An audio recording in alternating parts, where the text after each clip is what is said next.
आदम जय मसीह सालोम। आजको वचनमा सबैलाई स्वागत छ। म आज पहिलो कोरिन्थी 6 अध्यायबाट आजको वचन सुरु गर्न चाहन्छु।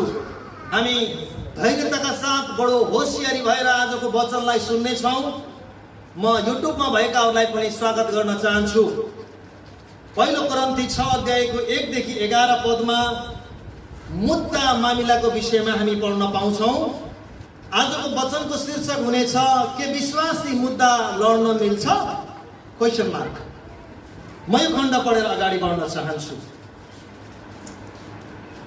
तिनीहरूमध्ये एकजनाको अर्को भाइसँग झगडा भएको छ भने न्यायको निम्ति सन्तहरू कहाँ नगएर अधर्मीहरू कहाँ जाने के त्यसले आँट गर्छ?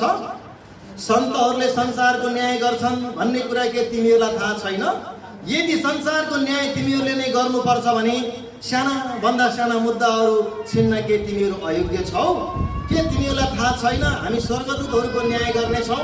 त्यसो भए यस जीवनमा हुने कुरा ठुला हुन् र यस्ता झगडाहरू तिमीहरूमा छन् भने ती झगडाहरू किन ती मानिसहरूको अघि राख्छौ जुन मानिसहरूलाई मण्डलीले केही मोलका ठान्दैनन्? तिमीहरूलाई शर्ममा पार्न म यो भन्दछु, आफ्ना दाजुभाइका बीचको झगडा मिलाउन सक्ने बुद्धिमान मानिस के साँच्चै तिमीहरूमा कोही पाइँदैन र? तर एउटा भाइ अर्को भाइको विरुद्धमा अदालतमा जान्छ, त्यो पनि अविश्वासीहरूका सामुन्ने। तिमीहरूमा एक अर्काको विरुद्धमा मुद्दा लड्नु नै तिमीहरूको हार हो। बरु अन्याय किन नसहनु, बरु किन ठगिएर नै नबस्नु? तर तिमीहरू नै अन्याय गर्दछौ र ठग्छौ, त्यो पनि आफ्नै भाइहरूलाई। अधर्मीहरू परमेश्वरको राज्यको हकदार हुँदैनन् भन्ने के तिमीहरूलाई थाहा छैन? धोका नखाऊ। अनैतिकहरू, मूर्ति पूजकहरू, व्यभिचारीहरू, समलिङ्गीहरू, पुरुषगामीहरू, चोरहरू, लोभीहरू, मतपालाहरू, निन्दा गर्नेहरू, लुटाहरू परमेश्वरको राज्यको हकदार हुने छैन।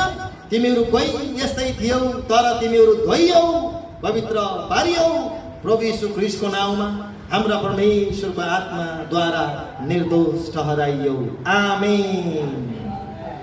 आज वचनबाट हामी सुन्दैछौँ के विश्वासी मुद्दा लड्नु मिल्छ? Question mark. आज वचनबाट तपाईहरुमा छर्लङ्ग हुनुपर्छ। आज कति मान्छेले, कति विश्वासीले वचनको ज्ञानको अभावमा आज संसारसँग तादम्यता भएर हम मिलाइरहेको छ। वचनको ज्ञान हुनुपर्छ हामीमा। हामी विश्वासी भइसकेपछि हामीलाई वचनको ज्ञान भएन भने हामी पापमा फस्छौँ, शैतानको कित्तामा छुट्याइएर जान्छौँ। यसकारण आजको वचनमा हामी राम्रोसँग केलाउनेछौँ, व्याख्या गर्नेछौँ यस विषयमा। मैले नेपाली शब्दकोशमा मुद्दा के हो भनेर प्रश्न गर्दा खोज्दाखेरि त्यहाँ उत्तर दिएको थियो, मुद्दा भनेको झगडा रहेछ, बाजो रहेछ, तकरार रहेछ, मुकदमा रहेछ, कलह रहेछ, विवाद रहेछ, बजाइ रहेछ भन्ने बुझिन्छ है। नेपाली शब्दकोशले मुद्दालाई अर्थ्याएको कुराहरू यो हो। अब बाइबलमा हामीले कोरिन्थीको पत्रमा पावलले यस्तो प्रकारको शब्द किन भने भनेर अब हामी यसलाई केलाउन जान्छौँ। अब म तपाईलाई व्याख्याको रूपमा भन्न चाहन्छु। कोरिन्थी भन्ने ठाउँ चाहिँ एउटा प्रख्यात सहर थियो। त्यो चाहिँ एउटा व्यापारको केन्द्र थियो।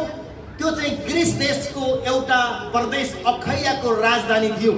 पावलले यो पत्र 50 एडीमा कोरिन्थीको मण्डलीलाई लेख्नु भएको थियो। अब म तपाईलाई बताउन चाहन्छु कोरिन्थीको मण्डलीमा भएको समस्या म गनेर भन्न चाहन्छु। कोरिन्थीको मण्डलीमा कस्तो समस्या थियो भने भाइ भाइमा झगडा थियो। कोरिन्थीको मण्डलीमा व्यभिचार थियो। कोरिन्थीको मण्डलीमा गनगन थियो। कोरिन्थीको मण्डलीमा खानपिनमा पनि समस्या थियो। त्यसकारण पावलले कोरिन्थीको मण्डलीमा भएको खानपानको समस्या, गनगनको समस्या, व्यभिचारको समस्या, वाद विवाद र झै झगडाको समस्यालाई समाधान गर्नको लागि पहिलो कोरिन्थीको पुस्तक लेखिएको कुरा हामी पाउँदछौँ। अब तपाईले हेर्नुहुन्छ भने पहिलो कोरिन्थी 5 अध्यायमा एउटा यस्तो खालको मान्छे थियो जसले आफ्नो बुवाको श्रीमती अथवा आफ्नो आमा पर्नेलाई नै व्यभिचार गरेको थियो। त्यसकारण पहिलो कोरिन्थी 5 अध्यायमा व्यभिचारको विषयमा पावलले कडा आज्ञा दिइसकेपछि 6 अध्यायमा आइपुग्दा पावलले मुद्दा मामिलाको विषयलाई उठाएर हामीलाई यहाँ केही कुरो बताउन जाँदैछन्। यसकारण हामीले जान्नुपर्ने कुरा के त भन्दा अब तपाईलाई म प्रश्न गर्छु, मान्छेले मुद्दा किन लड्छ? मान्छे मुद्दा लड्नुको कारण के हो? मैले बुझे अनुसार मान्छे मुद्दा किन लड्छ, मान्छे अदालत किन जान्छ भने कसैसँग बदला लिन, कसैलाई दुःख दिन, कसैको लोभ र स्वार्थमा कारणले गर्दा एउटा मान्छे अदालतमा जान्छ र मुद्दा मामिलामा फस्छ। लोभका कारण, दुःख दिनका कारण, बदला लिनका कारण, यी सबै प्रकारको दुःख दिनको लागि मान्छे वकिल र मुद्दामा जाने गरेको मैले भेटाएको छु। अब बाइबलमा हामीले पढे अनुसार पहिलो कोरिन्थी 6 अध्यायमा हामीले हेर्छौँ, मैले 4वटा बुँदा बनाएको छु। यस खण्डमा 4वटा बुँदा निकालेको छु। यो 4वटा बुँदा नम्बरमा 1 नम्बरमा मैले के देख्छु भने 1 र 2 पदमा, तिमीहरूमध्ये एकजनाको अर्को भाइसँग झगडा भएको छ भने न्यायको निम्ति सन्तहरूका नगएर अधर्मी कहाँ जाने के त्यसले आँट गर्छ। 1 नम्बरमा मैले शीर्षक यसलाई बनाउँछु, न्यायको लागि हामी सन्तहरू कहाँ जानुपर्छ। 1 नम्बरमा हामी विश्वासीहरू न्यायको लागि हामी सन्तहरू कहाँ जानुपर्छ। हो, हामी हाम्रो जीवनमा, तपाईँ र मेरो परिवारमा बस्दै गर्दा, हुर्कदै गर्दा, तपाईँकै घरमा तपाईँको श्रीमतीसँग, श्रीमानसँग, आफ्नो नन्द अमाजुसँग, आफ्नो छिमेकी, आफ्नो भाइ र कुटुम्बसँग कहिलेकाहीँ तितो पिरो हुन सक्छ, कहिलेकाहीँ वाद विवाद र झै झगडा हुन सक्छ। यदि वाद विवाद र झगडा भयो भने बाइबलले हामीलाई कहाँ जान लगाएको छ? सन्त कहाँ जान लगाएको छ। सन्त भनेको परमेश्वरबाट चुनिएको दास हुन सक्छ, त्यो पास्टर हुन सक्छ, त्यो अगमवक्ता हुन सक्छ, त्यो पास्टर हुन सक्छ, डिकन्स हुन सक्छ। परमेश्वरले चुनेको, राखेको, मण्डलीमा राखेको व्यक्ति कहाँ गएर हामीलाई सल्लाह र न्याय लिन जाने कुरालाई बाइबलले अर्थी लगाउँदछ। अनि पावलले अझै कति कडासँग हामीलाई भन्नुहुन्छ कि तिमीहरूको बिचमा भएको झगडा अधर्मी कहाँ जाने के त्यसले आँट गर्छ। यदि तिमीहरूमा साँचो विश्वासी हो भने उसले न्याय माग्नको लागि अन्य जाति कहाँ जाँदैन, ऊ चाहिँ सन्त कहाँ आउनुपर्छ। यो बाइबलले भनेको, यो मैले भनेको होइन, बाइबलले भनेको। अब मलाई कहिले कहिले के लाग्छ भने विश्वासीले वचन सुन्छ, त्यो वचन सुनेको कुरा कि त हृदयमै बसेन, कि त उसले पढ्दा नै देखेन, कि त उसले वचनै जानेन, कि त वचन जाने पनि उसले मुद्दा मामिला वाद विवादका कुराहरू लिएर संसारमा गइरहेको छ। आज हामीले सिक्नुपर्ने कुरा के छ त भन्दा, पहिलो कुरा हाम्रो विवादको कुरो नगरपालिकामा, वडा कार्यालयमा, न्यायिक समितिमा, अदालत र वकिल कहाँ जानुभन्दा अगाडि सबैभन्दा पहिला तपाईँले मैले बुझ्नुपर्ने कुरा के छ त भन्दा, म को हुँ, ममा को बसोबास गर्नुहुन्छ, म कसको सन्तान हो, यो कुरा चाहिँ हामीले विचार गर्नुपर्छ। तपाईँले मत्तीको 5 अध्यायमा पढ्नुभयो भने प्रभु यीशुले कति राम्रो असल कुराहरू, अर्तिर उपदेशका कुराहरू दिनुभएको छ। हामी वचन मात्रै सुनेर मात्रै होइन, हामी वचन पालन गर्ने हुन सक्नुपर्छ। यदि मुद्दा मामिलामा जानुपर्ने हो भने तपाईँले सन्तसँग सल्लाह नलिई हुँदैन। अहिले के भन्ने हो भने अहिले संसारमा मान्छेलाई न्याय दिलाउनको लागि नगरपालिकामा न्यायिक समिति हुन्छ। अहिले पनि नगरपालिकामा जानुभयो भने मेयरले निर्णय गर्दैनन्। न्यायको कुनै पनि मुद्दा पर्यो भने न्यायिक समितिमा न्यायिक समिति हुन्छ। त्यो न्यायिक समितिले कसलाई गाह्रो अप्ठ्यारो परेको छ भनेर चाहिँ उनीहरूले न्याय गर्ने गर्छन्। अनि एउटा प्रश्न मेरो के छ भने, यदि तपाईँ र मेरो विवाद लिएर हामी अन्य जाति कहाँ गयौँ भने मैले देखेको कुरा, यदि दुईजना व्यक्ति झगडा लिएर तपाईँ के अरे न्याय माग्न तपाईँ जानुभयो भने त्यो न्याय दिने व्यक्ति, त्यो दुईजना व्यक्ति एकजना दोषी छ, त्यो दोषी व्यक्तिको नजिकको मान्छे छ भने त्यो न्याय गरिदिने मान्छेले चाहिँ यो त मेरो आफ्नै नजिकको मान्छे हो, यसकारण मैले घुमाएर फिराएर यसैलाई नै निर्दोष साबित गर्नुपर्छ भन्ने उसको हृदयले भन्छ। र अन्तमा त्यो दोषीलाई दोषी करार नगरेर निर्दोषलाई दोषी बनाएर दोषीलाई बचाउने काम चाहिँ संसारमा गरिन्छ। त्यहाँनिर उसले आफन्तवाद भाइवाद हैन, विभिन्न प्रकारको नातावाद कृपावाद भन्ने कुरा छ नि, उसले त्यहाँनिर चलाउँछ। त्यसकारण संसारको मान्छेले उचित निर्णय र न्याय गर्न सक्दैन। त्यसले एउटालाई काखा र अर्कोलाई पाखो गर्छ। त्यसकारण परमेश्वरको वचनमा हामीलाई लेखिएको छ कि सकभर वचनमा रोमीको 12 अध्यायको 18 पदमा मलाई थाहा छ त्यहाँनिर एउटा वचन लेखिएको छ। त्यो वचन के छ भने सकेसम्म तिमीहरू एक अर्कामा शान्तिमा बस्ने कोसिस गर। एकजनाले पढेर मलाई सुनाइदिनुहोस् त, हामी सबैको निम्ति शिक्षा हुन सकोस्। पावलले भन्नुहुन्छ सकेसम्म, रोमी 12:18 शान्तिमा बस। सकेसम्म तिमी आफ्नो मानिसहरूसँग, कुटुम्ब र आफन्तहरूसँग सकेसम्म तिमी शान्तिमा बस। यदि तिमी सहनै सकेनौ भने, तिमी एकदमै पीडित भएको तपाईलाई अनुभूति हुन्छ भने तपाई सन्त कहाँ जानुहोस्, गएर भन्नुहोस् मैले न्याय पाइनँ, मेरो पक्षमा वकालत गरिदिनुहोस्, म चेपुमा परे, म अन्यायमा परे, मलाई न्याय गरिदिनुहोस् भनेर साँचो विश्वासीले सन्त कहाँ गएर निर्णय र न्याय मागोस्। बाइबलले भन्दछ के दुईजनाको बीचमा विवाद छ भने के त्यसले अन्य जाति कहाँ जाने आँट गर्छ? हामीले पहिलो कोरिन्थी 6 मा अहिले भर्खर हामीले पढ्यौं कि कसले अन्य जाति कहाँ जाने आँट गर्छ र?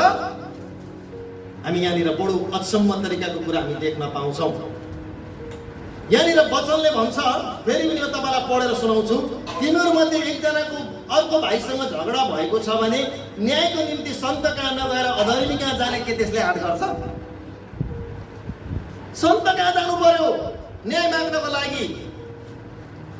सन्त भनेको वडा अध्यक्ष होइनन्, न्यायिक समिति होइनन्, संसारको मान्छे होइन, परमेश्वरले चुनेको मान्छे, परमेश्वरले छुट्याएको मान्छे हुनु पर्यो। अनि त्यस कहाँ गएर तपाईले न्याय माग्न सक्नुहुन्छ। त्यसो भए के सन्तले चाहिँ निर्णय दिन सक्छन् त? पुरानो करार अनुसार परमेश्वर 3टा मान्छेसँग आउनुहुन्थ्यो, एउटा राजासँग, एउटा अगमवक्ता र पुजारीसँग, अनि एउटा चाहिँ न्यायकर्तासँग। यो 3जना पुजारी, राजा र न्यायकर्ता, यो 3जना व्यक्तिसँग परमेश्वर आउनुहुन्थ्यो। राजासँग, अगमवक्ता र पुजारीलाई एउटै दर्जामा राख्नुहोस्। राजा, यो 3 क्याटेगोरीको मान्छेसँग पुरानो करारमा परमेश्वर आउनुहुन्थ्यो र उनीहरूले न्याय गरिदिन्थे। अब म तपाईलाई प्रस्थानको पुस्तकतिर डोर्याउन चाहन्छु। प्रस्थानको पुस्तकमा मोसाले इजरायलीहरूको बीचमा गरेको न्यायको विषयमा, यो मामिलाको विषयमा हामी त्यहाँनिर कुरा गरेको हामी पाउँदछौँ। तपाईले बाइबलमा 18 अध्यायमा तपाईँ हेर्नुभयो भने तपाईले यहाँनिर 13 पदमा म पढिदिन्छु। भोलिपल्ट त्यतिखेर मोसाको ससुरा पनि त्यहाँनिर आएका थिए। भोलिपल्ट मोसा मानिसहरूको निम्ति न्याय गर्नलाई बसे। मानिसहरू चाहिँ बिहानदेखि बेलुकासम्म मोसाको वरिपरि आए। मोसाले मानिसहरूको निम्ति गरेको सबै काम मोसाका ससुराले देखेर तिनलाई सोधे, यो तिमीले मानिसहरूको निम्ति गरेको के काम हो? किन तिमी मात्रै न्याय गर्न एक्लै बसिरहन्छौ र मानिसहरू चाहिँ बिहानदेखि बेलुकीसम्म तिम्रो वरिपरि उठिरहन्छन्?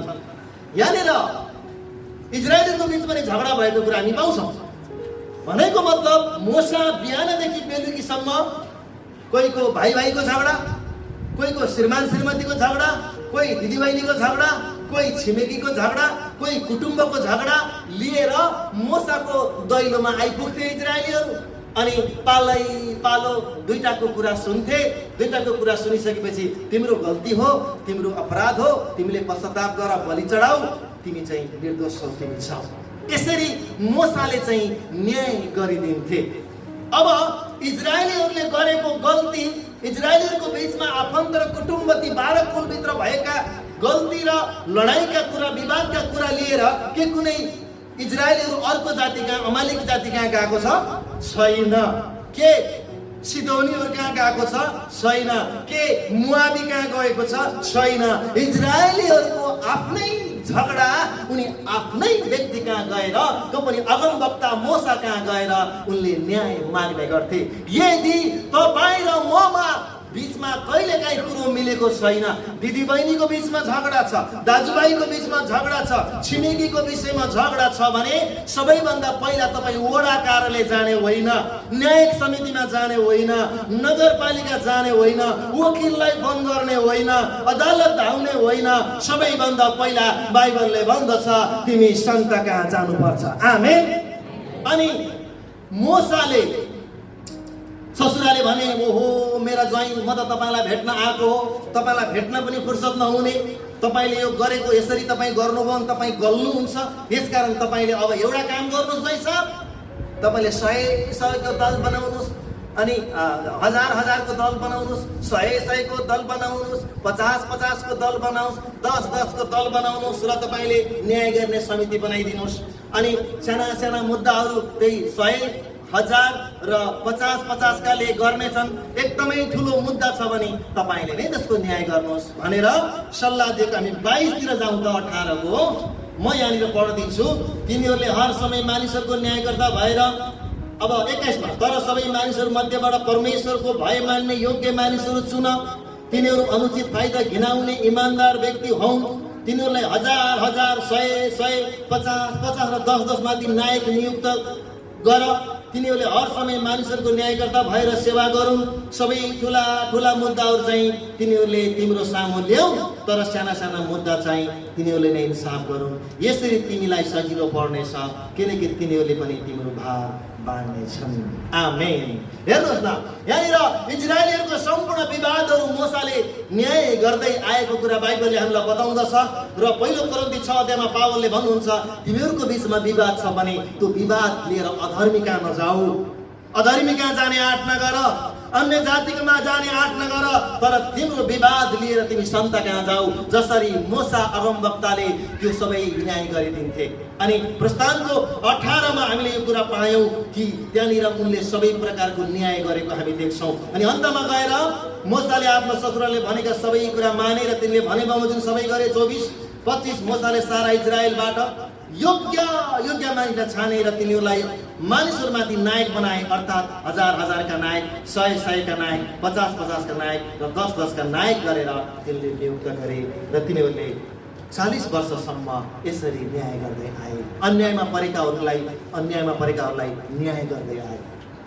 इजरायलीहरू आफ्नो झगडा लिएर अमालीका गएर मैले देखेको छैन। इजरायलीको आफ्नो झगडा मोआबी कहाँ लिएर गएको मैले देखेको छैन।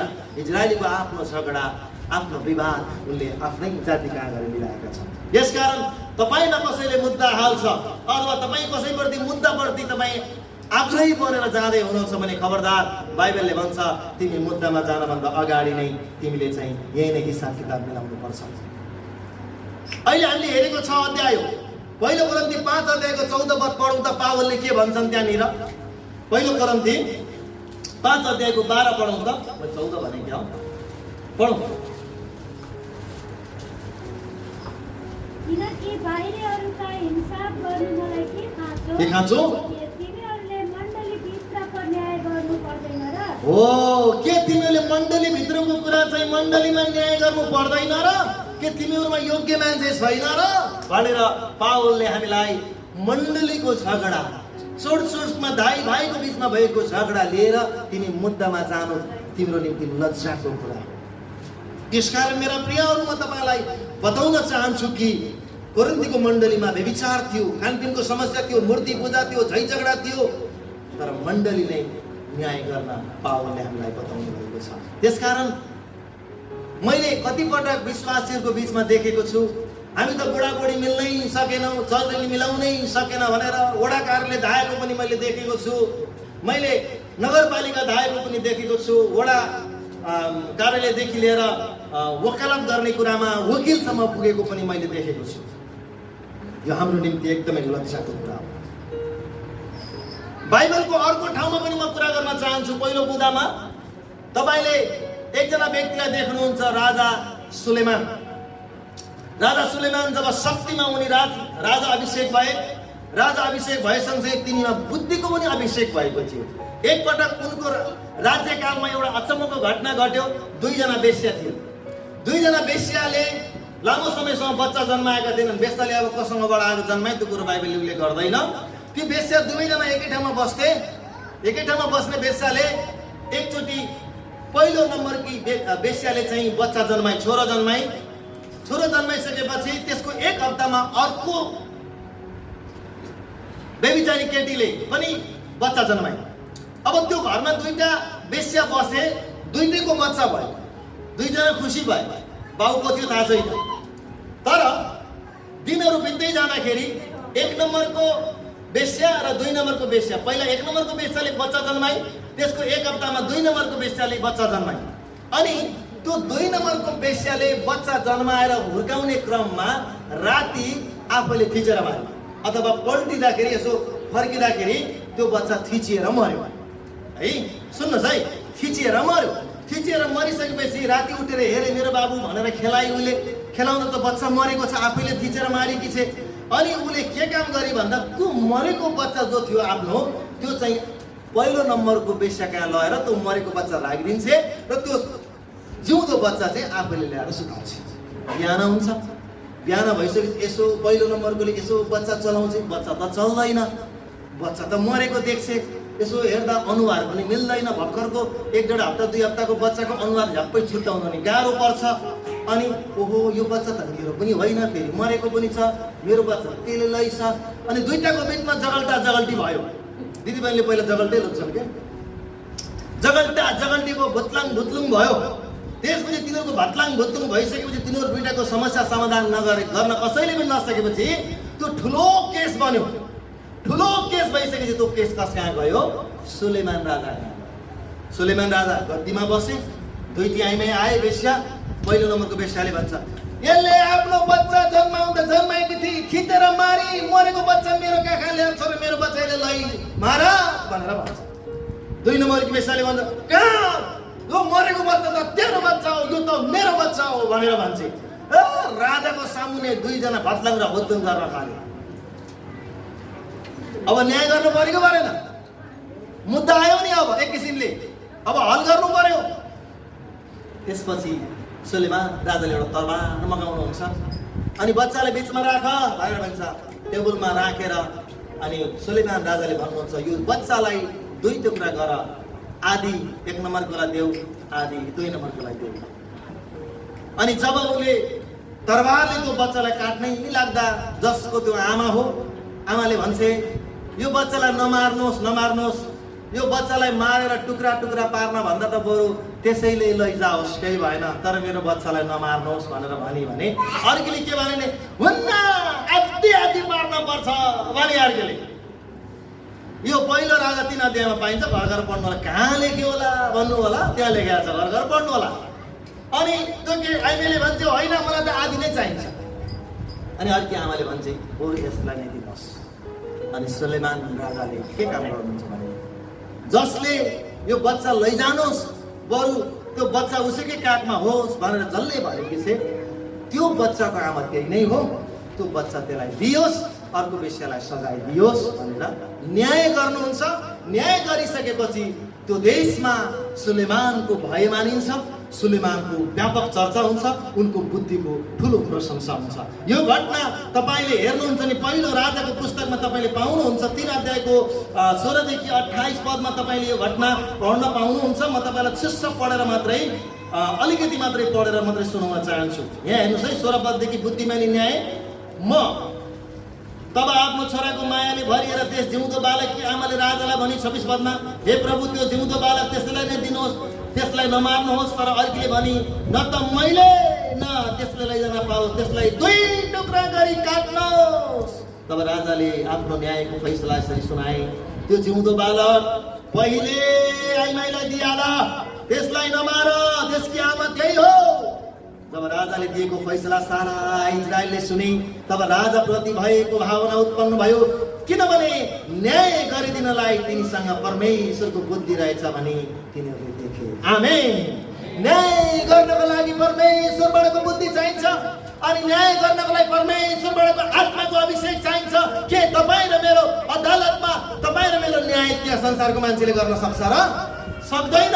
यसकारण तपाईँ र मेरो बीचको मुद्दा बाइबलले भन्छ सन्तहरूका तिमीहरूले आफ्नो झगडा लगाएर मिलाऊ भनेर बाइबलले हामीलाई बताउँछ। यसकारण हामीले जान्नुपर्ने कुरा के छ त भन्दा तपाईँ र मेरो घरमा भएको झगडालाई तपाईँले वडा कोर्ट कचहरीमा जानुभन्दा अगाडि तपाईँले सन्त कहाँ आफ्नो कुराहरू लिएर जानुपर्छ। न्यायको लागि सन्त कहाँ जानुपर्छ, अदालतमा जानुपर्छ। दुई नम्बरमा मैले यसलाई यसरी नाम दिएको छु, मण्डलीलाई तुच्छ ठान्नेहरू कहाँ न्याय माग्न जानु हुँदैन। यहाँ त्यही छ 3 पदमा, मण्डलीलाई तुच्छ ठान्ने मान्छेहरू कहाँ न्याय माग्न जानु हुँदैन। यहाँ के लेखिएको छ 3 पदमा हेर्नुहोस् त, के तिमीलाई थाहा छैन हामी स्वर्गदूतको न्याय गर्नेछौँ? त्यसो भए त्यस जीवनमा हुने कुरा खुला हुन् र त्यस्ता झगडाहरू तिमीहरूमा छन् भने ती झगडाहरूलाई किन मानिसहरूको अघि राख्छौ जुन मानिसहरूलाई मण्डलीले केही मोलको ठान्दैन। मण्डलीले संसारको मान्छेलाई मूल्यको पनि ठान्दैन, संसारको मान्छेले पनि चर्चलाई मूल्यको ठान्दैन, चर्चलाई राम्रो मान्दैन। हामीलाई त आरोप छ धेरै, अन्य जातिहरूले चर्चलाई मन पराउँदैनन्, चर्चको धर्मगुरुहरूलाई मन पराउँदैनन्, चर्चको विश्वासीहरूलाई मन पराउँदैनन्। मन नपराउनु पनि स्वाभाविकै हो, किन भन्दा हामीसँग विचार मिल्दैन, भावना मिल्दैन, उठाइ बसाइ मिल्दैन। अनि मण्डलीलाई तुच्छ ठान्नेहरू कहाँ के हाम्रो झगडा लिएर जानु मिल्छ? मण्डलीलाई तुच्छ ठान्नेहरू कहाँ हामीले न्याय माग्न जानु हुँदैन। यो कुरा हामीले जान्नुपर्छ। तपाईलाई जति नै सुकै अत्याचार परे पनि मण्डलीको न्याय हुनु पर्यो, कि त सन्तबाट कि त परमेश्वरबाट। तपाईको न्याय हुनुपर्छ। अघि हामीले हेर्यौं, हामीले स्वर्गदूतको पनि न्याय गर्नेछौँ। त्यो स्वर्गदूत चाहिँ माथिबाट झरेको स्वर्गदूत। यो स्वर्गदूतको न्याय गर्नेछौँ भन्ने कुरा के हो? आज स्वर्गबाट झरेको झुटो स्वर्गदूत जो पृथ्वीमा उसले आफ्नो काम गरिरहेको छ, हाम्रो साम्राज्य फैलाइरहेको छ, त्यसको पनि न्याय गर्ने अधिकार हामीलाई दिएको छ। त्यही भएर हामीले प्रार्थना गर्दा उसलाई हटाउन सक्छौँ, उता जा भन्न सक्छौँ, उसको अधिकार हामीलाई दिएको छ। भने के मण्डलीको हामी स्वर्गदूतको पनि न्याय गर्ने मान्छे हो भने संसारको मान्छेले हाम्रो न्याय कसरी गर्न सक्ला? के संसारको मान्छेहरूसँग परमेश्वरको आत्मा हुनुहुन्छ? के ख्रीष्टको मन छ? के तिनीहरू पापमाबाट धोइएका र पवित्र पारिएका हुन् त? यदि तपाईँ विश्वासी हो, तपाईँ पवित्र जन हो भने पापले नधोइएकाहरू कहाँ गएर तपाईँले न्याय माग्न जानु हाम्रो निम्ति लज्जाको कुरा हो। त्यसकारण हामी स्वर्गदूतको न्याय गर्ने मान्छे हो भने हामी हाम्रो न्याय माग्न संसार कहाँ जानु। मान्छेलाई आज वचनको ज्ञान छैन, वचनको बुद्धिको ज्ञान छैन। त्यसकारण आज मान्छेहरू म कहाँ जानुपर्ने हो, म के गर्नुपर्ने हो भन्ने कुरा मान्छेलाई जानकारी छैन। कतिपटक हामी विश्वासी अविश्वासी परिवारमा श्रीमानमा श्रीमती बीच खटपट हुनु स्वाभाविकै हो, कहिले कहिले हुन्छ, त्यो ठुलो कुरो होइन। तर त्यो खटपटलाई लिएर तपाईँ कहाँ जाँदै हुनुहुन्छ, म कहाँ जाँदैछु, यो चाहिँ हामीले विचार गराउनु पर्ने कुरा छ। अन्य जातिले हाम्रो न्याय गर्नु लज्जाको कुरा हो। त्यसकारण हाम्रो न्याय अधर्मीहरूले गर्नुभन्दा हामीले पहिले नै त्यो कुराहरूको हिसाब मण्डलीमा मिलाइसकेको हुनुपर्छ। एकजनाले पढिदिनुहोस् न, मत्तीको 5 अध्यायमा प्रभु यीशुले मुद्दाको विषयमा, अदालतको विषयमा कुरा गर्नुभएको छ। मलाई पढेर सहयोग गर्नुहोस्। 25 र 26 पद। 25 र 26 पद। जाँदा गरिहाल,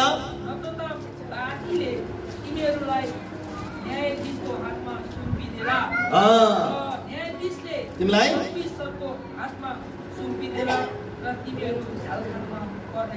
पर्नेछौ। 26 मा साँच्ची म तिमीहरूलाई भन्दछु, तिमीले एक पैसा चुक्ता नगरुन्जेल तिमी त्यहाँबाट उठ्ने छैनौ। ल हेर्नुहोस्, प्रभु यीशुले आफै भन्नुभएको छ वादी र प्रतिवादी। अब यो वादी र प्रतिवादी भनेको के हो भन्दा, वादी भनेको मुद्दा दिने मान्छे, प्रतिवादी भनेको मुद्दा खेप्ने मान्छे। अब तिमी मुद्दामा जानुभन्दा अगाडि नै तिमीले पहिल्यै मिलाप गर भने बाइबलले। पहिले मिलाप नगर्ने हो भने हामी मुद्दामा जानुपर्ने हुन्छ। हामीलाई मुद्दामा लाने गर्छन्। तपाईँ र म विश्वासी हो भने तपाईँ र म मुद्दामा जानभन्दा अगाडि नै तपाईँले मैले बाइबलले मिल्न लगाएको छु, सन्त कहाँ जान लगाएको छ, बाटोमै बिचमै मिल्ने कुराहरूलाई बढी जोड गरेको छ भने हामी हाम्रो मुद्दा लिएर भाइ भाइको आफ्नो आफन्त र कुटुम्बको मुद्दा लिएर आज हामी वडा कार्यालयदेखि लिएर हामी अदालतसम्म जान हाम्रो निम्ति लाजको कुरा। म पनि यो जानुपर्ने बाध्यता पर्यो, म गएको होइन। म तपाईँलाई बताइदिन्छु, मैले प्रत्युत्तर पनि फेराएको छु। मलाई वचनको ज्ञान राम्रो थाहा छ। मैले पास्टरहरू सन्तहरूलाई मैले पुकारेँ, उहाँहरूलाई फोन गर्न लगाएँ, किनकि हाम्रो न्याय सन्तहरूले गर्ने हो, संसारको मान्छेले होइन। तर बिचरा वचनको ज्ञान नभएको कारणले गर्दा आज यहाँ मात्र नभएर कति ठाउँमा आज विश्वासहरू मुद्दा मामिलामा फसिरहेका छन्, मुद्दा दिइरहेका छन्, मुद्दा खेपिरहेका छन्। तर वचनले भन्छ तिमी मुद्दामा जानभन्दा अगाडि नै तिम्रो वादीसँग प्रतिवादी मिल्नुपर्छ। त्यसकारण मैले दोस्रो बुदा बनाएको छु, मण्डलीलाई तुच्छ ठान्नेहरूका न्याय माग्न जानु हुँदैन। तेस्रो 7 पदमा छ, लैजाले पढौँ 7 पद, पहिलो कोरिन्थी 6 को 7 पद। तिमीहरूमा एउटाले अर्काको विरुद्धमा मुद्दा लड्नु नै तिमीहरूको हार हो। बरु अन्याय किन नसहनु, बरु किन ठगिएर नै नबस्नु। हो ल, अब यो वचनमा पावलले भन्नुहुन्छ तिमी मुद्दा लड्नु नै हार्नु हो।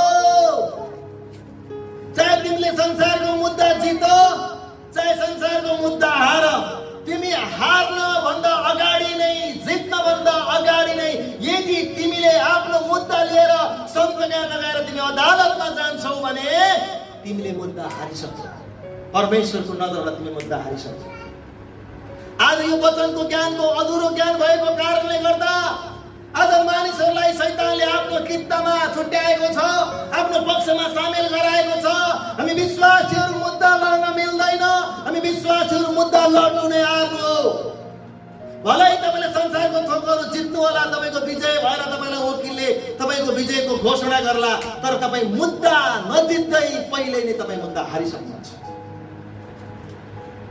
हामी मुद्दा हार्नु नै, लड्नु नै हामी हार्नु।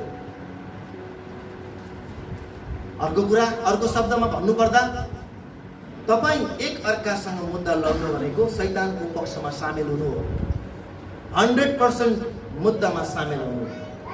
कसरी अर्थ छ? अब सुन्नुहोस्, लड्नु र लडाउनु, फुट्नु र फुटाउनु कसको काम हो?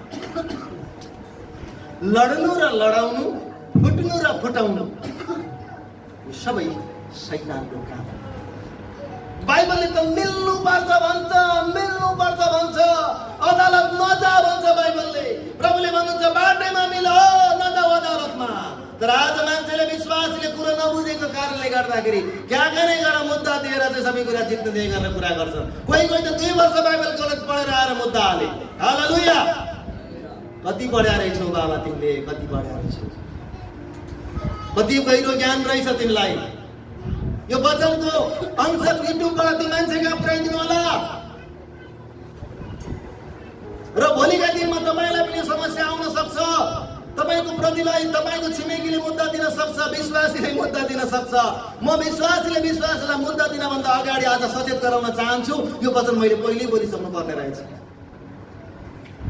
पावलले भन्नुहुन्छ तिमी मुद्दा लड्न जानु नै तिम्रो हार हो। लडाउने काम शैतानको, फुटाउने काम शैतानको। बाइबलले त मिल्न भन्छ। मत्ती 5:40 मा लेखिएको छ। के लेखिएको छ पढौँ त एकजनाले? मत्ती 5:40 पढ्नुहोस्, 42 सम्म पढ्नुहोस्। दाजुभाइले, दिदीबहिनीले पढ्नुहोस् मत्ती 5 को 9 पद। दाजुभाइले मत्ती 5:40 देखि 42। यदि कोही मानिसले मुद्दा चलाएर तिम्रो दौरा लिने दाबी गर्छ भने त्यसलाई तिम्रो खास्टो पनि दिइहाल। यदि कसैले तिमीलाई 1 किलोमिटर जान बाध्य गर्छ भने तिमीसँग 2 किलोमिटर गइदेऊ। तिमीसँग माग्नेलाई देऊ, तिमीसँग कर्जा लिन चाहनेलाई इन्कार नगर। बस यति नै। हेर्नुहोस् त, यहाँ प्रभुले स्वयं आफै भन्दै हुनुहुन्छ मुद्दा लड्नेहरूलाई। प्रभुले यति अनौठो कुरा, यदि कोही मानिसले मुद्दा चलाएर तिम्रो दौरा लिने दाबी गर्छ भने त्यसलाई खास्टो पनि दिइहाल। किन दिइहाल थाहा छ? ताकि मुद्दा नलड। खास्टो किन देऊ? प्रभु येशू ख्रीष्टले हामीलाई मुद्दा लड्नै नजाऊ भनेर बाइबलमा बताउनु भएको छ। किन खास्टो देऊ? किनकि मुद्दा नलड भन्नको लागि। यदि कसैले तिमीलाई 1 किलोमिटर जान बाध्य गर्छ भने 2 किलोमिटर गइदेऊ। किन 2 किलोमिटर गइदेऊ? किनकि मुद्दै नलड। तिमीलाई माग्ने नदेऊ। किन दिने? मुद्दा नलड्नको लागि। कर्जा लिने चाहेलाई इन्कार नगर। किन इन्कार नगर? मुद्दा नलड्नको लागि। प्रभु यीशुले मुद्दा नलड्नको लागि यति धेरै कुरा बताउनु भएको छ। त्यही भएर मैले पनि मेरो मुद्दामा जति कुरा डिमान्ड गरेको मैले त्यति नै दिएँ। दिदीबहिनी पढ्नुहोस् न।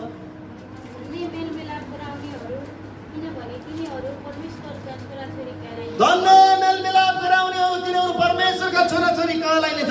मेलमिलाप गर भनेर प्रभुले आफ्नो छोराछोरीलाई मेलमिलाप भएको देख्न चाहनुहुन्छ भने शैतानले मुद्दामा लैजान चाहन्छ, हामीलाई लडाउन चाहन्छ, फुटाउन चाहन्छ। यसकारण पावलले त्यही भएर भन्छन् तिमी मुद्दा लड्नु नै हार्नु। शैतानले तपाईँ र मैले थाहै नपाउने गरेर अदृश्य रूपबाट हामीमा फाटो हाल्ने काम गर्छ, बेमेलता हाल्ने काम गर्छ, झगडा गर्ने प्रोत्साहन दिन्छ। विश्वासीले कुरो बुझ्दैन। यति कुरा याद गर्नुहोस्, कहीँ फुट आउँदैछ, कहीँ झगडा आउँदैछ भने त्यसको पछाडि शैतान उभिरहेको छ। एकपटक प्रभु यीशुले पत्रुसलाई पछाडिपट्टि भन्नुभयो, पत्रुस तिम्रो पछाडि शैतान उभिएको छ। याद गर्नुहोस्, जहाँ फुट आउन सुरु गर्छ त्यहाँ शैतान आइरहेको छ। त्यसकारण शैतानको कित्तामा आउनु भनेको मुद्दा लड्नु। मुद्दा लड्नु भनेको शैतानको कित्ताभित्र आउनु। तर मेलमिलाप गर भनेर प्रभुले आफ्नो वचनमा भन्नुहुन्छ। किन प्रभुले मुद्दा नलड भन्नुभएको? किन पावलले मुद्दा लड्नु नै हार्नु भनेको? तपाईँलाई थाहा छ? शैतानले तपाईँ र मेरो मुद्दा लिएर परमेश्वर कहाँ गएछ, मुद्दा लडिरहेको। 2000 वर्ष अगाडि प्रभु येशू परमेश्वर कहाँ गएर शैतानले तपाईँ र मेरो पक्षबाट मुद्दा लडेको छ। म तपाईँलाई बताइ देखाइदिन सक्छु। त्यसकारण शैतान मुद्दा लड्ने मान्छे हो। पावलले त्यही भएर तिमी मुद्दा लड्नु नै हार भन्नुभएको छ भने प्रभु येशूले बाटोमा मिल भन्नुभएको छ। मुद्दा नलड, 2 किलोमिटर गइदेऊ, माग्दैन देऊ, मुद्दा नलड भनेर प्रभुले भन्नुभएको छ। हो, शैतानको पुरानो गुण अनुसार विश्वासीको पक्षमा उसले मुद्दा हालेको छ। कहाँ लेखेको छ? कलस्सी 2:12 र 13 पदमा लेखेको छ। ल पढौँ त। हामीलाई उसले मुद्दा हालेको छ कि छैन हेरौँ त त्यहाँ। ल मलाई पढेर सहयोग गर्नुहोस् त भाइ बहिनीहरूले। कलस्सी 2:12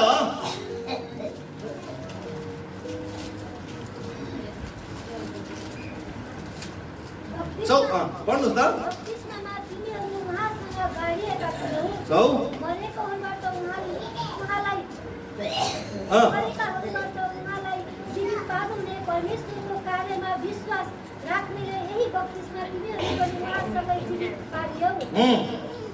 अझै जानुहोस् त। तिमीहरू आफ्नो अपराध र शरीर अनुसार खतनामा मारिएका थियौ। परमेश्वरले हाम्रा सबै अपराध क्षमा गरिदिएर उहाँसँगै जीवित पार्नुभयो। हाम्रो विरुद्धमा रहेका तमसुक। अब पाउनुहोस् है, 13 पदमा हेर्नुहोस् है। अब यहाँनिर के 14 पदमा हेर्नुहोस् है। र हाम्रो विरुद्धमा रहेको तमसुक अथवा मुद्दा हेर्नुहोस् है। हाम्रो विरुद्धमा रहेको तमसुक अथवा हाम्रो विरुद्धमा रहेको मुद्दा र त्यसका सबै कानुनको दाबीहरूलाई क्रुसमा किला ठोकेर रद्द गरिदिनु भयो। भन्नुहोस् आमेन।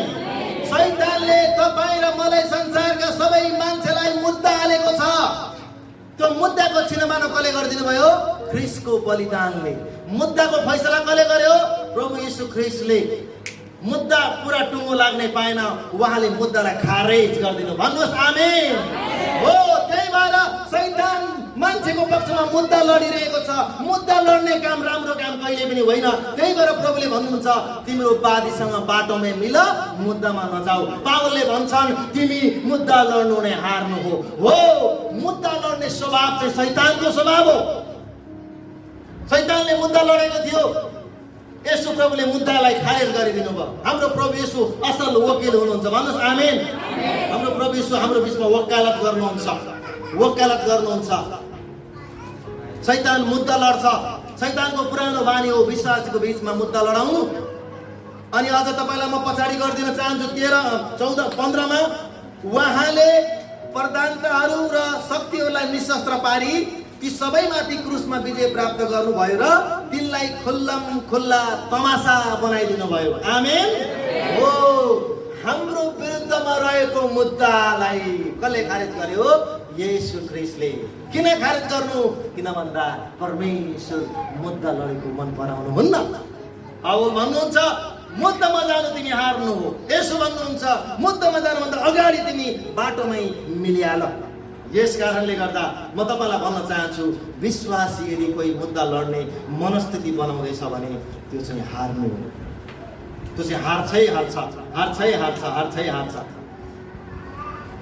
शैतानले तपाईहरु मेरो विरुद्धमा मुद्दा लगाइरहन्छ। एकजनाले पढिदिनुस् न प्रकाश 12:10 पद, चर्क गरेर पढौँ। प्रकाश 12:10। शैतानले हाम्रो मुद्दालाई परमेश्वरको अगाडि पेश गर्छ। सुने? अब हाम्रा परमेश्वरको मुक्ति शक्ति राज्य र उहाँका ख्रीष्टको अधिकार आएको छ। किनकि हाम्रा भाइहरूलाई दोष लाउने, जसले हाम्रा परमेश्वरको सामुन्ने तिनीहरूलाई दिनरात दोष लाउँछ, त्यो तल फ्याँकिएको छ। हो, दिनरात दोष लगाउने, मुद्दा हाल्ने, तमसुक बनाउने, यो सबै काम शैतानको काम हो। परमेश्वरको काम हो झगडा त हुन्छ तर मिला, मेलमिलाप गर, सन्त कहाँ जाऊ। आज विश्वासले के गर्दैछ?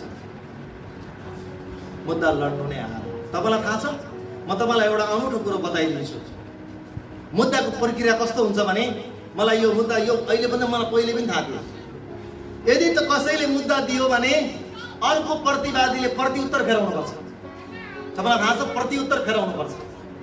प्रत्युत्तर फेराउनु भनेको, यदि मैले प्रत्युत्तर फेराएनौँ भने जसले मुद्दा हालेको छ त्यो मुद्दा हालेकोले चाहिँ एकलौटी सम्पत्ति अथवा उसको पक्षमा सरकारले के गरिदिन्छ? फैसला गरिदिन्छ। मलाई वचन राम्रोसँग थाहा थियो। मलाई कसैले नेपाली काङ्ग्रेसको ठुलो कार्यकर्ताले मलाई फोनमा भन्नुभएको थियो, डेभिडजी हामी बुढापाकाको भनाइ तपाईँले मान्नुपर्छ, तपाईँले प्रत्युत्तर फेराउन जानुहोस्, नत्र भने तपाईँको पक्षमा उनीहरूले गलत फैसला गरिदिन्छ। अनि मैले भने म प्रत्युत्तर फेराउन चाहन्छु। यदि मैले प्रत्युत्तर फेरिन भने घाटा मलाई नै हुन्थ्यो, तर मैले प्रत्युत्तर फेराइन। प्रत्युत्तर फेर्नु भनेको तैँले दिएको सबै कुरा झुटो हो भनेर म पनि एक्सन लिएर जानु। त्यसकारण म आफूलाई बिटुलोमा पार्न चाहदिन। मैले प्रत्युत्तर फेराउन गइन। मैले ती मानिसलाई भने म प्रत्युत्तर फेराउँदिन। उहाँले भन्नुभयो, तपाईँ कस्तो खालको मान्छे हुनुहुन्छ? तपाईँ क्षमा गर्नुहुन्छ? तपाईँको विरुद्धमा गलत आरोप आएको छ, तपाईँ अझै पनि तपाईँ प्रत्युत्तर फेराउन जानु भन्नुहुन्छ? तपाईँ कस्तो अद्भुत मान्छे, तपाईँ कस्तो अचम्मको मान्छे। मैले भने म अचम्मकै मान्छे, म प्रत्युत्तर फेराउन चाहदिनँ। भलै मेरो सम्पत्ति लुट्यो अनि लुटोस्, म प्रत्युत्तर फेराउन जाँदिनँ। प्रत्युत्तर फेराउन जानु भनेको म पनि उस्तै भएर उसँग मुद्दा लड्न जानु। विश्वासी मुद्दा लड्छ, नजानेर लड्छ, जानेर लड्छ। तर परमेश्वरको जसलाई वचनको ज्ञान छ भने उसले प्रत्युत्तर फेराउन जाँदैन। म प्रभुलाई आज महापवित्र स्थानबाट म आज घोषणा गर्दैछु, मैले प्रत्युत्तर फेराइन। मैले प्रत्युत्तर नफेराइकन हाम्रो पक्षमा जित हासिल गरेको छु। म हारेको छैन कि म मुद्दामा गएँ भने म हारेको हुन्थेँ। म मुद्दामा गइनँ, म मेलमिलापमा गएँ। पास्टरहरूलाई पुकारेँ, सन्तहरूलाई पुकारेँ, सन्तहरूको भेला डाकेँ, सन्तहरूले हेल्प गर्नुभयो, फोन गरेर अनेकहरू गर्नुभयो। मैले पहिलो प्राथमिकता सन्तहरूलाई। यसकारण हामी मुद्दा लड्नु नै हाम्रो निम्ति लज्जाको कुरा। पुरानो करारमा एजराको पुस्तकमा तपाईँले 4 र 5 अध्यायमा घरमा अहिले लेखिराख्नुहोस् र घर गएर पढ्नुहोस्। एजरालाई राजाले मन्दिर र भत्किएको पर्खाललाई पुनर्निर्माण गराउनको लागि दासत्वमा लगिएको 70 वर्षको दासत्वमा लगिएकालाई एजराको नेतृत्वमा ल्याएर यरुशलेमको भवन बनाउन लाग्यो, पर्खाल बनाउन लाग्यो। त्यसपछि त्यहाँका मानिसहरूले उठेर पत्र लेखेर राजालाई गलत प्रकारको आरोप लगाए। हो, यो मान्छेले गलत काम गर्दैछ, तपाईँले मन्दिर बनाउन पठाउनु भएको हो, तपाईँले पर्खाल बनाउन लगाएको हो, यसले त भित्रभित्र षड्यन्त्र गर्दैछ भनेर मुद्दा पेश गरियो राजा कहाँ। तर नहम्याले प्रार्थना गरिरहे, प्रभुसँग प्रार्थना गरिरहे। यो घटना तपाईँले एज्राको 4 अध्यायमा 5 अध्यायमा पढ्न पाउनुहुन्छ। तपाईँलाई थाहा छ, नयाँ लामो हुन्छ भनेर मैले छोटकरी पुरानो करारको एज्राको कुरा गरेँ। नयाँ करारमा पावलले पनि मुद्दा खेप्नु पर्यो। पावललाई धर्मप्रचारको मुद्दा लाग्यो। पावललाई मुद्दा किन हाल्यो तपाईँलाई थाहा छ? एउटै मात्र कारण, मैले येशू प्रभुलाई दमस्कसको बाटोमा भेटेँ, मैले मानेको प्रभु पुर्खाहरूका प्रभु हुनुहुन्छ, अब्राहम इसाक र याकुबका परमेश्वर हुनुहुन्छ। उहाँ मर्नु भएको थियो, उहाँ पुनरुत्थान भई उठ्नुभयो। दमस्कसको बाटोमा मैले उहाँलाई देखेको हो। उहाँलाई देख्दा मेरो आँखा 3 दिन अन्धकार भएको हो। हनन्या भन्ने व्यक्तिले आएर मेरो लागि प्रार्थना गरिदिएको हो, अनि त्यसपछि मेरो आँखा खुल्यो र म पुनरुत्थानको सन्देश दिन्छु। यति मात्रै भनेको पावलले। त्यसपछि शास्त्रीले फरिसीहरूले पावललाई मुद्दा हाले। तपाईँलाई मलाई मुद्दा आउन सक्छ, तर तपाईँलाई मलाई मुद्दा आउँदा तपाईँ कसरी प्रस्तुत हुने? प्रत्युत्तर फेराउने कि नफेराउने? मुद्दामा जाने कि नजाने? मैले भेलामा नि भनेको छु, चर्चमा नि भनेको छु, आज पनि भन्छु, भोलि पनि भन्छु, हामी मुद्दामा जानु भनेको हामी हार्नु। याद गर्नुहोस्, पावलले पनि मुद्दा खेप्नु पर्यो। लैजनाले पढौँ त, प्रेरित 23 अध्याय एकजनाले पढौँ। दाजुभाइले प्रेरित 23 अध्यायको 6 पद पढ्नुहोस्, दिदीबहिनीले 24 को 1 पद पढ्नुहोस्, पछाडिबाट भाइ प्रीतमले पढ्नुहोस् तपाईँको 25 अध्यायको 14 लास्टमा है। सुनिता बहिनीले यताबाट दिदीबहिनीले पढ्नुहोस्, अब्राहमले यताबाट पढौँ, 3टा खण्ड पढौँ है त। प्रेरित 23 को 6 अब्राहमले ल। तर त्यस महासभामा एक दल सदुकी र अर्को दल फरिसी रहेको भन्ने थाहा पाएर पावलले उच्च स्वरमा भन्यो, भाइयो, म त फरिसीहरूका छोरो फरिसी नै हुँ। मरेकाहरूको आशा र पुनरुत्थानको कारण मेरो मुद्दा चलिरहेको छ। हो, पुनरुत्थानको प्रभु भनेर त्यो मुद्दा चलेको थियो पावललाई। दिदीबहिनी पढौँ त 24 को 1। 5 दिनपछि प्रधान पुजारीहरू हनन्या र कतिपय धर्मगुरुहरू तर्सुस नामका एकजना वकिलसँग त्यहाँ आए र तिनीहरूले पावलको विरुद्धमा हाकिमहरूको अघि मुद्दा पेश गरे। भाइ प्रीतम पढ्नुहोस् त 25 को 14।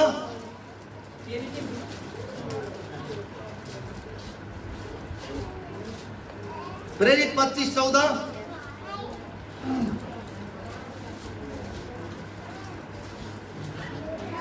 पावलको मुद्दाको विषयमा कुरा गर्दैछु। तिनीहरू त्यहाँ निकै दिन बसेपछि फेस्तसले पावलको मुद्दा राजाको सामुन्ने यसो भन्दै पेश गरे, फेलिक्सले राखेर गरिएको एकजना बन्दी यहाँ छ। ल, त्यहाँनिर पनि पावलको मुद्दा भएको कुरा हामी ल 3वटा खण्ड पढ्दा पावललाई पनि मुद्दा लागेको थियो। अब पावललाई मुद्दा लाग्दा पावल कसरी प्रस्तुत भए? पावल मुद्दा लडे कि लडेन? पावल मुद्दा लडेन। पावलले जस्ट के भने, मैले प्रभु येशूलाई दमस्कसमा भेटेको, त्यहाँभन्दा बढी मसँग अर्को उपाय छैन। उनी मुद्दा लडेनन्, बस उनले आफ्नो पक्षबाट कुराकानी गरे। अब म 4 नम्बरमा जान्छु। 3 नम्बरमा विश्वासी मुद्दा लड्नु नै हार्नु हो। त्यसो भने अब 4 नम्बरमा मुद्दा लड्ने होइन, बरु सहनु पर्छ। 4 नम्बरमा मुद्दा लड्ने होइन, बरु सहनु पर्छ। यहाँनिर अलिक कुरो मिल्दैन है, अलिकति यहाँनिर अलिक कुरो जम्दैन तपाईँलाई मलाई। यहाँनिर मलाई तपाईँलाई कसैले चित्त बुझ्नेवाला छैन। ल, मलाई पढेर सुनाइदिनु 7 पद, पहिलो कोरिन्थी 6 को 7 पद। राम्रो छ, सुन्नुहोस् है, 2टा कुरा छ त्यहाँ, पढौँ। अलिकति मजा आउँदैन अब यहाँनिर। पहिलो कोरिन्थी 6:7। तिमीहरूमा एउटाले अर्कोको विरुद्धमा मुद्दा लड्नु नै तिमीहरूको हार हो। अब बरु अन्याय किन नसहनु, किन ठगेर नै नबस्नु। यहाँ से पत्या नहीं मिली और यहाँ कुरो मिल्दैन। अब यहाँनिर अच्छा अच्छा मान्छेहरू हावा खान्छन्। मै हुँ भन्ने मान्छे हावा खान्छन् यहाँनिर गएपछि। यो चिन्तबुद्धको कुरा होइन, प्राय सबै मान्छे यहाँ आएर फेल खान्छ। सहने अरे कसले भने सहने? किन सहने? जाने हो मुद्दामा। बाइबलले दुईटा कुरो भनेको छ, दुईटा कुरो गरेको छ, अन्याय सहनु, घाटा सहन पनि तयार हुनु। अब यहाँनिर सबै विश्वासीहरूको एउटा भनाइ के हुन्छ भने, ए पास्टरजी, ए गुरुबा, अरूको लिन पो भएन, आफ्नो त छोड्न भएन नि पास्टरजी। यहाँनिर कुरा आउँछ क्या, अब कुरो बिग्रिन्छ यहाँनिर कुरा आउँछ, अरूको लिन पो भएन त, आफ्नो त छोड्न भएन नि भन्ने कुरा आउँछ यहाँनिर है। अब हामी त्यति मात्र बोल्नु जति आवश्यक छ। अब त्यसो भने समाधान के त? अब म मलाई समाधान दिन्छु। सुन्नुहोस्, ट्याक्क मिलाउँछु मैले ठाउँमा लगाएर, हेर्नुहोस् है। अब समाधान सुन्नुहोस्। समाधानले के भन्यो? बरु सहिदे।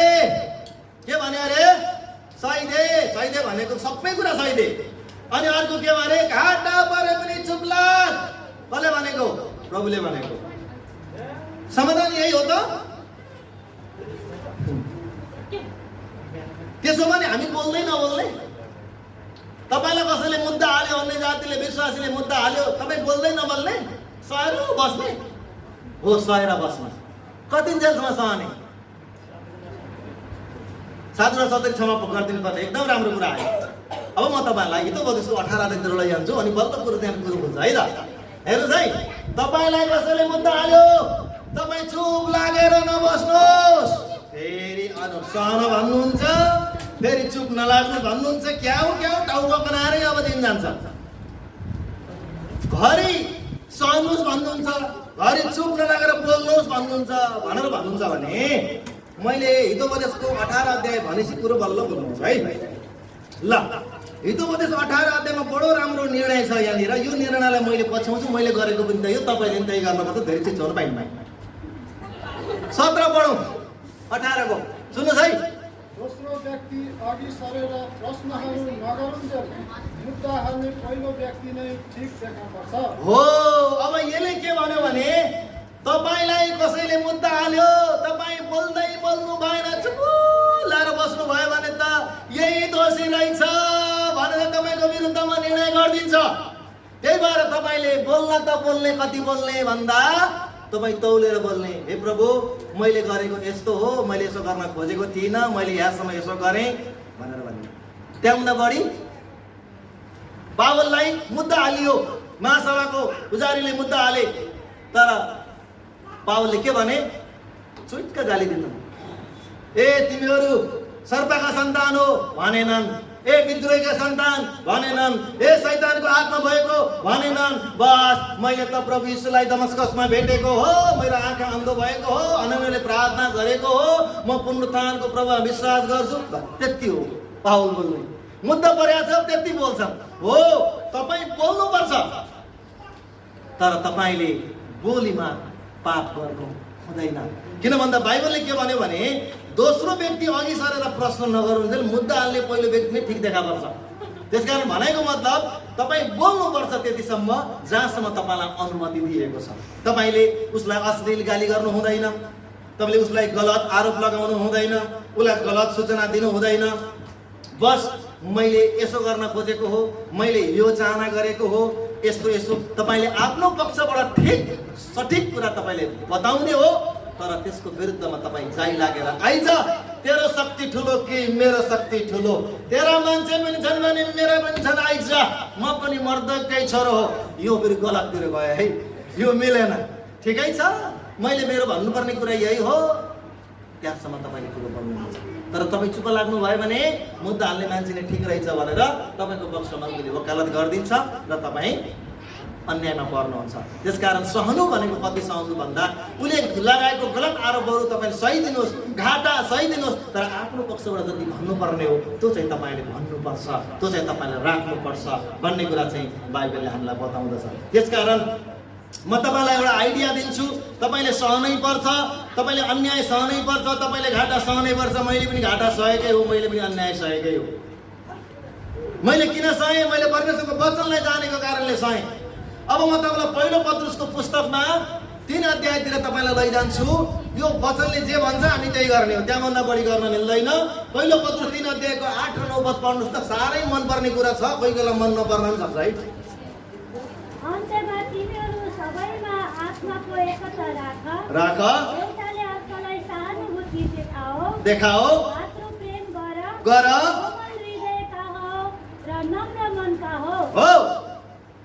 खाटी कुरो त आएको छैन, 9 मा छ त। खराबीको बदला खराबी नगर्ने अथवा अपमानको बदला अपमान नदिने बरु त्यसको सट्टामा आशिष दिने हो। किनकि यसैको लागि तिमीहरू बोलाइएका छौ कि तिमीहरूले आशिष प्राप्त गर्न सक। ल हेर कुरो ट्याक्कायो है। यहाँ के भनेको छ वचनले? खराबीको बदला खराबी नगर, मुद्दाको बदला मुद्दा नजाऊ, अपमानको बदला अपमान नगर, बरु के गर्दा रे? त्यसको सट्टामा आशिष दिने हो। सकिन्छ?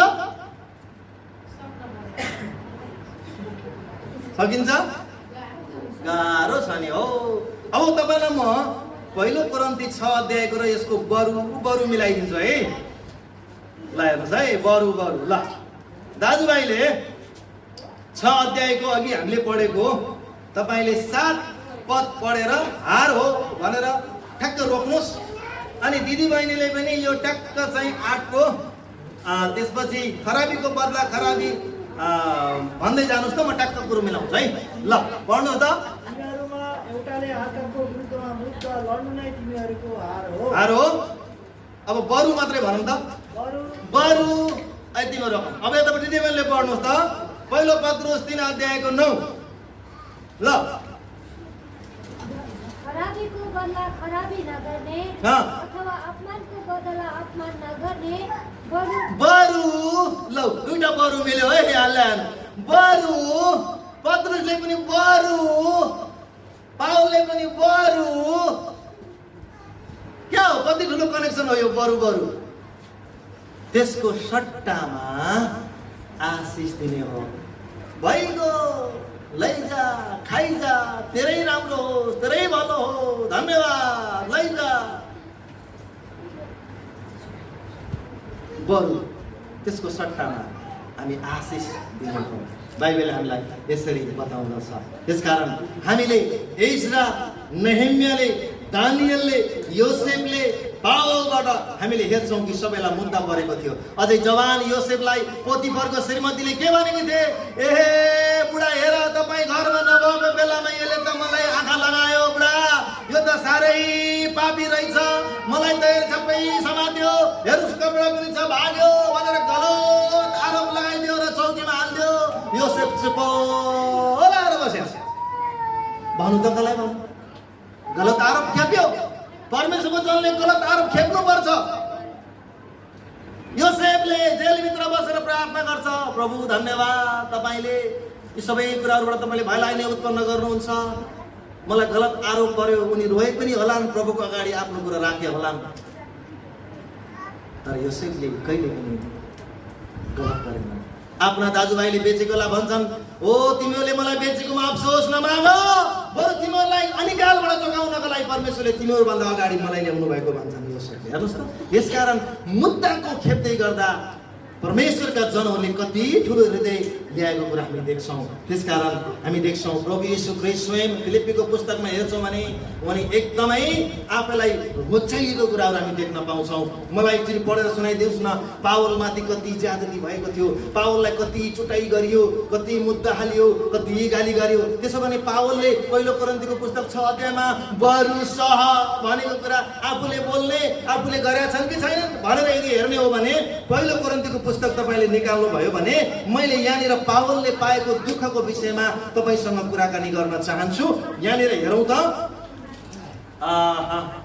दोस्रो कोरिन्थीको पुस्तकमा म 3 र 1 अध्यायको 3 र 4 पद पढौँ पहिला। ल 3 र 4 पढौँ। दोस्रो कोरिन्थी। यीशु ख्रीष्टको परमेश्वर तथा पिता करुणामय पिता र सबै सान्तवनाका परमेश्वरलाई प्रशंसा होस्। उहाँले हामीलाई सबै दुःखमा सान्त्वना दिनुहुन्छ ताकि हामीले पनि परमेश्वरबाट पाएको त्यही सान्त्वनाले कुनै पनि दुःखमा परेकाहरूलाई सान्त्वना दिन सकौँ। हो, अब 8 पद पनि पढौँ।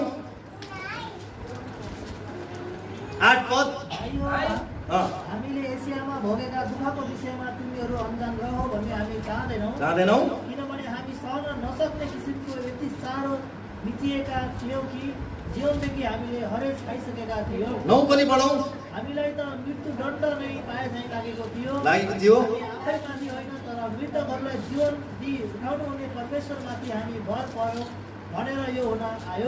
मैले तपाईँलाई भन्न खोजेको पावलले एसियामा भोगेको दुःखको विषयमा तिमीहरूलाई हामी कति साह्रो मिचिएका थियौँ, एकपटक त मृत्यु नै पाए जस्तो लागेको थियो, तर पनि हामीले सहन सक्यौँ। हामीले सहनुपर्छ, हामीले घाटा बेहोर्नुपर्छ, हामीले सहनुपर्छ। पावलले यहाँनिर भन्दैछन् किनकि हामीले सहयौँ, मृत्युको मुखमा पुग्नुन्जेलसम्म पनि हामीले सहयौँ। कहिले पनि बोलेनौँ, कहिले पनि कराएनौँ, कहिले पनि गलत आरोप लगाएनौँ। सहने कुरा पावलले भन्नुहुन्छ बरु तिमीहरूले सहने गर। 6 मा पनि जाउँ। पावलको दुःखको विषयमा 6 मा पाइन्छ। हेर्नुहोस् है, पावललाई कतिसम्मको अन्याय भएको थियो। यहाँ सुन्नुहोस्, हाम्रो सेवामा दोषमा भेटोस् भनेर हामी कसैको मार्गमा बाधाको कारण राख्दैनौँ, तर हर तरहले हामी आफैलाई परमेश्वरको सेवकहरूको भन्ने देखाउँछौँ। ज्यादै सहनशीलतामा, कष्टमा, कठिनाइमा, आपद विपदमा, कुटाइमा, कैदमा, हुलदङ्गमा, परिश्रममा, अनिन्द्रता, भोगमा, शुद्धतामा, ज्ञानमा, धैर्यतामा, दयामा, पवित्र आत्मामा, साँचो प्रेममा, सत्य बोलीमा र परमेश्वरको शक्तिमा, दाहिने र देब्रेपट्टि धार्मिकताको अस्त्र शस्त्र धारण गरेर आदरमा, अनादरमा, बदनाममा, सुनाममा हामी ठगा चाहिँ ठानिन्छौँ, तर हामी साँचा छौँ। अपरिचित भए तापनि सुपरिचित छौँ, मर्न लागेका छौँ तापनि हामी बाँचेका छौँ, सजाय भएका तापनि मारिएका छैनौँ, अफसोसी तापनि सधैँ आनन्दित, गरिब तापनि धेरैलाई धनी तुल्याउने, केही नभए जस्तो तापनि सबै थोक भएका। हेर्नुहोस् त, अफसोसी तापनि सधैँ आनन्दित। तिमीले सहनुपर्छ, तिमीले सहनुपर्छ, तिमीले सहनुपर्छ। हामीले सहनुपर्छ, हामीले घाटा बेहोर्नुपर्छ। मैले पनि घाटा बेहोरेँ, मैले पनि सहेँ। मैले परमेश्वरको वचनलाई जानेको थिएँ, त्यसकारण मैले यो सबै परिस्थितिबाट जाँदाखेरि म यसबाट चुक्न सकिनँ। म प्रभुको वचनमा स्थिर रहन सफल भएँ। त्यसो भने यो सबै सहँदा, यो सबै चोट खाँदा, यो सबै प्रकारको अन्याय सहँदा तपाईँलाई के हुन्छ त? यसको फल के हो त भनेर भन्दा दोस्रो तिमोथीको 4 अध्यायमा यो सहनेलाई एउटा फल दिएको छ। ल बोलौँ त, कत्रो फल पाइन्छ? दोस्रो तिमोथी 4 अध्यायमा पावलले हामीलाई भन्नुहुन्छ, यदि तिमीले सहयौ भने 6 पदमा, किनभने म त बलिको रूपमा अर्पण हुन लागेको छु, मेरो बिदाईको बेला आएको छ, मैले उत्तम लडाईँ लडेको छु, मैले दौड सिद्ध्याएको छु, मैले मुद्दाहरू खेपेको छु, मैले विश्वासलाई बचाइराखेको छु। अब सबै कुरा खेपेको कारणले, सहेको कारणले अब उपरान्त मेरो निम्ति धार्मिकताको मुकुट राखिएको छ। भन्नुहोस् आमेन। धार्मिकताको मुकुट राखिएको छ, जो धार्मिकताका न्यायाधीश प्रभुले दिनुहुन्छ। न्यायाधीश नलपरासीको न्यायाधीश होइन, असल न्याय गर्ने न्यायाधीशले तपाईँलाई मलाई धार्मिकताको मुकुट दिनुहुनेछ। यदि तिमीले सहन सक्यौ, संसारको धन त त्यत्तिकै भएर जान्छ। यदि तिमीले सहन सक्यौ भने परमेश्वरले तिमीलाई यी सबै कुरा उपभोग गर्न दिनुहुन्छ। प्रकाशको पुस्तकमा, एफिससको मण्डलीमा, प्रकाशको 2 अध्यायमा त्यहाँनिर एउटा सहने मण्डलीको रूप त्यहाँ देखाइएको छ। म तपाईँलाई यो खण्ड पनि पढेर म सेकेन्ड लास्ट पद दिँदैछु। प्रकाश 2 अध्याय निकाल्नुहोस्। 2 अध्याय। तिम्रा कामहरू, तिम्रो परिश्रम र सहनशीलता मलाई थाहा छ, र तिमीले खराब मानिसहरूलाई सहन सक्दैनौ, तर तिनीहरू जसले प्रेरित भन्छन् तर वास्तवमा होइनन्, त्यस्तालाई जाँचेर झुटा भएका छौ भनी जान्दछु। म जान्दछु तिमीले धैर्यपूर्वक सहेका छौ र मेरो नाउँको खातिर कष्ट भोगेका छौ, अनि तिमीहरू थकित भएका छैनौ। ल हेर्नुहोस्, यहाँ सहने कुरा गरिएको छ। ल हेर्नुहोस्, तिमीले सहेको मैले देखेको छु। अनि अब म अन्तमा जान चाहन्छु। त्यसो भए हामीले एज्राले सहे, नहम्याले सहे, योसेफले सहे, दानियलले सहे, पावलले सहे, अब येशूले पनि सहनु। अब हाम्रो सबै कुराहरूको नमुना को हुनुहुन्छ? ख्रीष्ट हुनुहुन्छ। तपाईले सबै प्रकारको अन्याय सहनुपर्छ, तपाईले सबै प्रकारको घाटा सहनुपर्छ, मैले पनि सहनुपर्छ। अनि हामीले येशूले जे गर्नुभयो हामीले त्यही गर्ने हो। तपाईलाई मुद्दा पर्यो, मलाई मुद्दा पर्यो, त्यसो भए अब हामीले के गर्ने त भन्दा पहिलो पत्रुसको पुस्तक तपाईले खोल्नु भएपछि टक्क कुरो मिल्छ है। ल यो अन्तिम खण्ड तपाईलाई मैले दिएँ, पहिलो पत्रुस 2 अध्याय, तपाईले टक्कै कुरो मिल्छ। अब हेर्नुहोस् है 20 पदमा, किनभने तिमीहरूले खराब काम गरेर कुटाइ खाँदा धैर्यसँग सहयो भने यसमा ठुलो कुरो के हुन्छ र? यहाँ अलिक ख्याल गर्नुहोस् है। किनभने तिमीले खराब काम गरेर कुटाइ खाँदा धैर्यसँग सहयो भने यसमा ठुलो कुरो छैन, तर तिमीले असल गरेर पनि दुःख भोग्नु पर्दा धैर्यसँग सहन्छौ भने यो परमेश्वरमा ग्रहण योग्य हुन्छ। अब सुन्नुहोस्, तपाईले गल्ती गर्नुभएको थियो, तपाईलाई कसैले भकुर्यो मजाले, तपाईले मलाई मजाले सहनु भयो भने त्यो ठुलो कुरो होइन, त्यो ठुलो कुरो होइन। तर तपाईँ निर्दोष हुँदा हुँदै पनि तपाईँलाई कसैले भकुर्यो भने तपाईँले सहनु भयो भने त्यो चाहिँ परमेश्वरमा ग्रहण योग्य हुन्छ अरे। आमेन भन्नुहोस् त। ग्रहण। अब तल हेर्नुहोस् खाँटी कुरो। अब हेर्नुहोस् है, किनकि यसैको निम्ति तिमीहरू बोलाएका हो। घाटा खान बोलाएको अरे हामीलाई, भन्नु न, मलाई सहनको लागि बोलाइएको हो। सबैले भन्नु त, मलाई सहनको लागि बोलाइएको हो। मैले घाटा सहनु परे पनि सहन्छु, किनकि म यसैको लागि बोलाइएको हो। बेकारमा क्रिस्चियन भइया छ होइन, सबै घाटाको खेल मात्रै छ। अरूले मारी भकुर्दा पनि सहनु रे, त्यस्तो पनि कहीँ हुन्छ।